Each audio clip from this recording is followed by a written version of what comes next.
हरिओम नमस्कार मित्रों, प्रणाम। जय श्री राम, जय बद्री केदार, जय हनुमान। मित्रों, जन्म कुंडली में है और ज्योतिष में है अनेक प्रकार के सूत्र होते हैं, अनेक प्रकार के योग होते हैं। उन सब का जब निरीक्षण करते हैं तो तब मिलता है फलादेश। जन्म कुंडली में सब ग्रहों का निरीक्षण करके फलादेश की प्राप्ति होती है। परंतु कोई कोई सूत्र ऐसा होता है जो जन्म कुंडली में ठीक बैठ जाता है। कुछ अनुभव के अनुसार होता है, कुछ ग्रहों के अनुसार होता है, और जब दोनों मिलकर के फलादेश किया जाता है तो तब कुंडली का पूर्ण रूप से जानकारियां प्राप्त होती हैं। आज ऐसे ही सूत्र में आपको छोटे छोटे सूत्र, इन सूत्रों से आपको अवगत कराऊंगा। बड़े महत्वपूर्ण सूत्र हैं जो कि आप स्वयं भी अपनी कुंडली में देख सकते हैं और कुंडली में देख करके अपना फलादेश स्वयं भी आप जान सकते हैं। सबसे पहले मित्रों, लग्नेश की बात करते हैं। लग्नेश कहते हैं लग्न का जो स्वामी होता है, जो सबसे पहले जहां पे मैंने कुंडली बना रखी है, कुंडली में एक लिख रखा है, उसको कहते हैं लग्न। और इस लग्न का जो स्वामी होता है उसको कहते हैं लग्नेश। अब जैसे जन्म कुंडली है, जन्म कुंडली में मैंने एक लिखा हुआ है, तो एक का मतलब मेष, पहली राशि। मेष का मतलब होता है पहली राशि। और जो इसका लग्नेश होगा वो होगा पहली राशि का स्वामी मंगल, अर्थात लग्नेश हो गया मंगल। तो मंगल ग्रह की चर्चा कर रहे हैं, लग्नेश की चर्चा कर रहे हैं। मित्रों, अगर लग्नेश अपनी ही राशि में है, लग्नेश अपनी ही राशि में है, इसका मतलब क्या समझिए आप, जो लग्न का जो स्वामी है वो यदि लग्न में ही बैठा हुआ है या लग्न का स्वामी अपनी राशि में, जैसे लग्नेश, लग्न आपका एक, जैसे मैंने कुंडली आप देख रहे हैं, ये कुंडली में एक लिखा रहेगा। एक का मतलब हो गया मेष राशि, मेष राशि का स्वामी मंगल। यदि मंगल लग्न में ही बैठा हुआ है, जहां पे एक लिख रखा है मैंने, वहां पे यदि मंगल है, या लग्नेश अपनी राशि दूसरी राशि कौन सी है मंगल की, वो है वृश्चिक राशि। या उच्च की राशि कौन सी है, मकर राशि। यदि मंगल हमारा मेष राशि में बैठा हो, वृश्चिक राशि में बैठा हो या मकर राशि में बैठा हो, कहने का तात्पर्य यह है कि जब लग्नेश अपनी राशि में बैठता है या अपनी उच्च की राशि में बैठता है तो ऐसा आदमी जिंदगी में संभल कर चलने वाला होता है। ऐसे व्यक्ति को जीवन में अनेक प्रकार की ठोकरें लगती हैं, परंतु उन ठोकरों से उबर करके फिर ऐसा व्यक्ति खड़ा हो जाता है। या इसको दूसरे शब्दों में आप समझिए तो ऐसा व्यक्ति आत्मविश्वास से परिपूर्ण होता है। आत्मविश्वास की कमी ऐसे व्यक्ति में नहीं होती है। गिरेगा, लड़खड़ाएगा और फिर संभल करके चलेगा और अपनी ख्याति, अपना नाम रोशन ऐसा व्यक्ति कर देता है। जरूर अपनी कुंडली में यह आजमाना कि व्यक्ति का यदि लग्नेश अपनी राशि में है, लग्नेश मजबूत स्थिति में है, तो ऐसे व्यक्ति गिरता है, लड़खड़ाता है और फिर संभल जाता है। इतना आत्मविश्वास ऐसे व्यक्ति के पास होता है, वह पुनः खड़ा हो जाता है। दूसरा सूत्र है मित्रों कि जिस व्यक्ति की कुंडली में दूसरा भाव होता है धन भाव, कुटुंब का भाव, दूसरे भाव का स्वामी यदि पंचम या नवम भाव में बैठा हुआ है, ठीक है। पंचम भाव का है बुद्धि का भाव, नवम भाव का है भाग्य का भाव। तो यदि दूसरे भाव धन भाव का स्वामी बुद्धि भाव में या भाग्य भाव में यदि बैठा हुआ है तो ऐसे व्यक्ति का जेब कभी खाली नहीं होता है। इसका भी आप प्रयोग कर सकते हैं। दूसरे भाव का स्वामी होकर के पंचम भाव में बैठा हुआ है या नवम भाव में बैठा हुआ है, ऐसा व्यक्ति कभी खाली नहीं होता है। किस चीज से? धन से। उसका पर्स, उसका जो बटुआ है कभी खाली नहीं होता है, उसमें पैसे हमेशा विद्यमान रहते हैं, हमेशा पैसे उस व्यक्ति के पास रहते हैं। ऐसे व्यक्ति से लोग उम्मीदें पालते हैं कि हमें कुछ ऋण मिलेगा, कुछ कर्जा मिलेगा, ऐसी स्थिति होती है। तो धन भाव का स्वामी पंचम भाव में और नवम भाव में बैठना बड़ा शुभ होता है, बहुत सुंदर यह योग होता है जन्म कुंडली का। अब दूसरा है, यह है शादी से संबंधित। शादी से संबंधित क्या है कि सप्तम भाव में यदि शुक्र और राहु एक साथ बैठ जाएं, ठीक है, सप्तम भाव में यदि शुक्र बैठा हुआ है, शुक्र के साथ राहु बैठ रखा है, तो ऐसे व्यक्ति की जो शादी है वो सामान्य नहीं होती है, बल्कि एक कहानी बनती है। कुछ न कुछ इस प्रकार की घटना ऐसे व्यक्ति के विवाह में होती है तो कोई न कोई कहानी बन जाती है।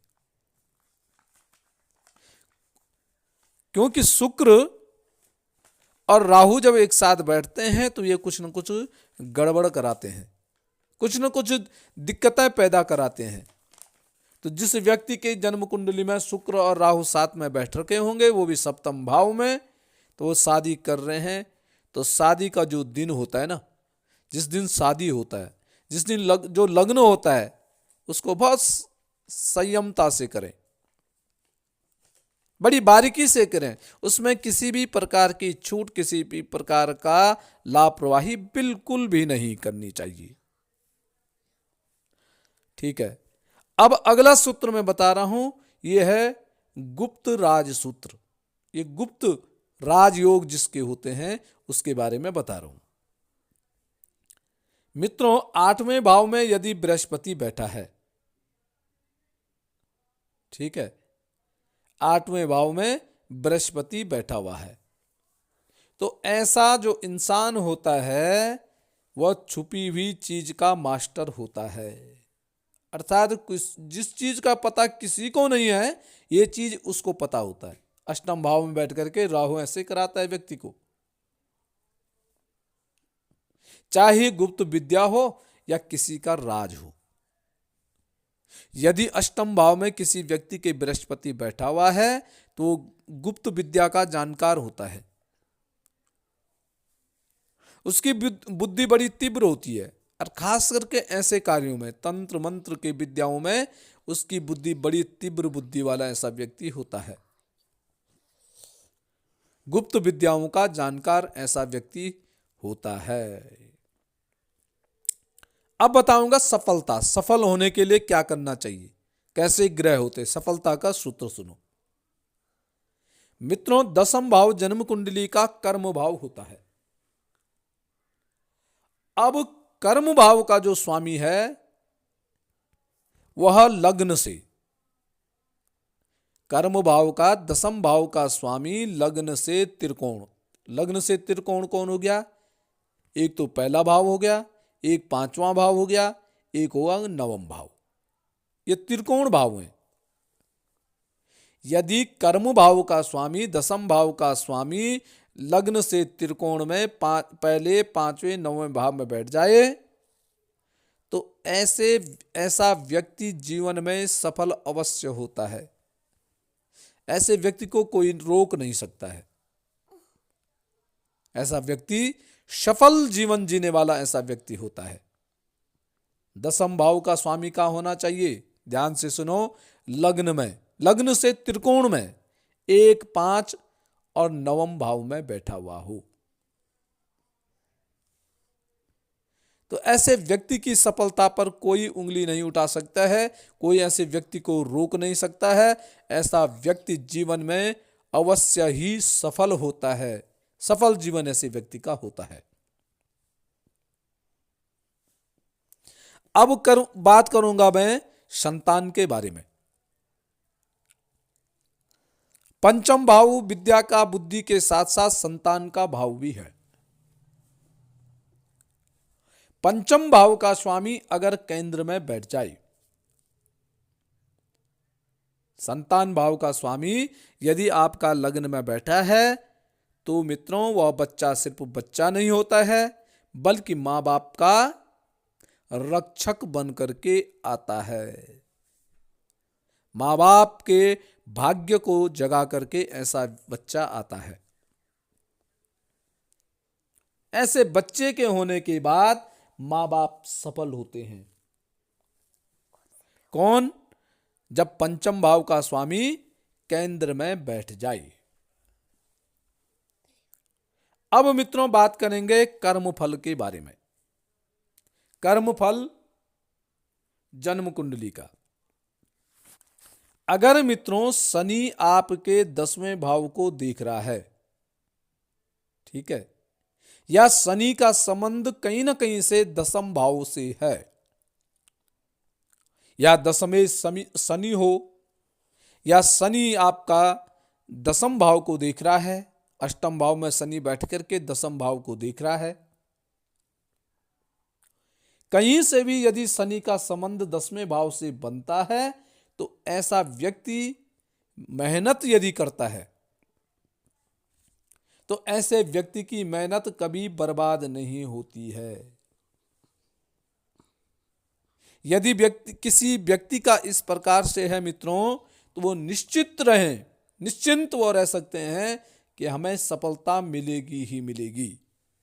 चाहे विलंब हो जाए, देर तो होती है, परंतु ऐसा व्यक्ति सफल जरूर होता है। जिस व्यक्ति का ऐसा है वो निश्चिंत रहें, अपने कार्य से डगमगाना नहीं है। जिस कार्य को आप कर रहे हैं, जहां मेहनत आप कर रहे हैं, वो मेहनत आपने छोड़नी नहीं है। आप सफल होंगे, देर से होंगे, परंतु फल आपको पक्का मिलेगा। यह 100% सत्य है। क्योंकि कर्म भाव को कौन देखता है? शनि ही देखता है। और शनि का यहां संबंध हो जाएगा तो आपका बहुत बढ़िया हो जाएगा। आप मेहनत करेंगे, मेहनत करके आप सफल भी हो जाएंगे। अब मित्रों भाग्य की बात करते हैं। भाग्य का सूत्र है, भाग्य भाव कौन सा है? 9वां भाव। ठीक है, यदि नवमेश और लग्नेश का संबंध मिल जाए, 9वां भाव क्या है? भाग्य भाव है। लग्नेश क्या है? आत्मकारक भाव है। यदि ये दोनों का संबंध हो जाता है, जब ये दोनों कहीं ना कहीं से मिल जाते हैं, तो भाग्य उदय हो जाता है। कब होगा भाग्य उदय? जब इन दोनों की दशा आएगी, या महादशा आएगी, अंतर या प्रतंत्र दशा आएगी। कैसे? जैसे तालाब से अचानक सोने की मछली निकल आई, ऐसी स्थिति बन जाती है। भाग्योदय ऐसे व्यक्ति का हो जाता है। ऐसे व्यक्ति का भाग्योदय होना निश्चित है। नवमेश 9वां भाव का स्वामी, लग्नेश लग्न का स्वामी, जब ये दोनों मिल जाते हैं, दोनों की जब युति बन जाती है, तो ये दोनों के दोनों भाग्य को सफल बनाने का काम करते हैं। ऐसे व्यक्ति का भाग्य उदय हो जाता है। भाग्य उदय होकर के ऐसा व्यक्ति जहां भी हाथ डालता है, जिस भी दिशा में जाएगा, वहीं ऐसे व्यक्ति को सफलता प्राप्त होगी। संतान का मित्रों, यदि पंचम भाव का स्वामी यदि लग्न में तो था ही, परंतु 9वां भाव में भी बैठा हुआ है, जिस व्यक्ति के पंचम भाव का स्वामी, संतान भाव का स्वामी कहाँ बैठ रखा है? लग्न 9वां भाव में, भाग्य भाव में बैठा हुआ है, तो ऐसे व्यक्ति का भी जब बच्चा होता है तब भाग्योदय होता है। ऐसे व्यक्ति का भाग्य फिर खुल जाता है। सफलता ऐसे व्यक्ति के जीवन में आने लगती है। तो मित्रों, ये सूत्र थे। इन सूत्रों का अब एक चीज और है, इन सूत्रों को तब फलीभूत हम जानते हैं कि जिन जिन ग्रहों की मैं बात कर रहा हूं उन ग्रहों की ऊपर किसी पाप ग्रह की न दृष्टि होनी चाहिए, न ऐसा ग्रह कोई अस्त होना चाहिए। यदि पंचमे, अब जैसे संतान भाव का है, पंचमेश क्या कहा मैंने, पंचम भाव का स्वामी लग्न में बैठा हुआ है। यदि अब पंचमेश क्या है आपका, लग्न में बैठ रखा है, परंतु वो पाप ग्रहों से दृष्ट है, ठीक है, या शुक्र के साथ बैठ करके शुक्र ने उसको अस्त कर दिया है, तो ऐसे में क्या होता है, फल तो मिलता है, परंतु उसकी जो मात्रा होती है तो मात्रा में कमी आने लग जाती है। यदि आपको 100% मिलना है तो फिर अस्त ग्रह हो गया है, पाप ग्रहों से दिष्ट हो गया है, तो फिर इसका जो परसेंटेज है वो घट जाता है, 50% हो जाता है। 50% ही आपको प्राप्त हो सकेगा। तो इसके लिए क्या करना है, इसके लिए उस ग्रह को मजबूत करना है। पंचमेश को क्या करना पड़ेगा, आपको मजबूत करना पड़ेगा। यदि आपका पंचमेश बृहस्पति है और बृहस्पति लग्न में बैठा हुआ है और लग्न में सूर्य भी बैठा हुआ है, सूर्य ने उसको अस्त कर दिया है। अब सूर्य ने अस्त कर दिया तो उसकी डिग्री कम हो जाएगी, उसकी पावर कम हो जाएगी, तो उसकी पावर बढ़ाने का काम करना है किसका, बृहस्पति का। बृहस्पति की पावर कैसे बढ़ाएंगे आप, बृहस्पति की पावर बढ़ाने के लिए बृहस्पति का दान करना है, बृहस्पति का आप नग धारण कर सकते हैं, बृहस्पति के आप जप कर सकते हैं, बृहस्पति का आप अपने से बड़ों का आदर सत्कार कर सकते हैं, तब जाकर के आपका बृहस्पति प्रबल होगा। इसी प्रकार अन्य कोई भी ग्रह है आपका, यदि वो लग्न में बैठा हुआ है, संतान आपकी रक्षक होगी, संतान के माध्यम से आप सुख भोगेंगे, संतान का साथ आपको प्राप्त होगा। ऐसी लग्नेश और भाग्येश का संबंध है। अब यदि लग्नेश आपका सूर्य है और भाग्येश आपका क्या है, शनि है, अब दोनों की युति बन गई है, तो जीवन में क्या होगा, उतार चढ़ाव होता रहेगा, दोनों में उतार चढ़ाव की प्रवृत्ति होती रहेगी, और फिर आप उसमें मेहनत करेंगे, फिर क्रोध अहंकार इत्यादि के कारण फिर जो मेहनत की थी उसमें फिर नुकसान होने लग जाएगा। तो मित्रों, जब युति बनती है तो दोनों की युति ठीक बननी चाहिए। तो मित्रों, आज के लिए बस इतना ही। कल पुनः किसी नई जानकारी के साथ आपके सामने प्रस्तुत होऊंगा। मित्रों, वीडियो को लाइक करें, शेयर करें, सब्सक्राइब चैनल को जरूर करें। आज के लिए बस इतना। जय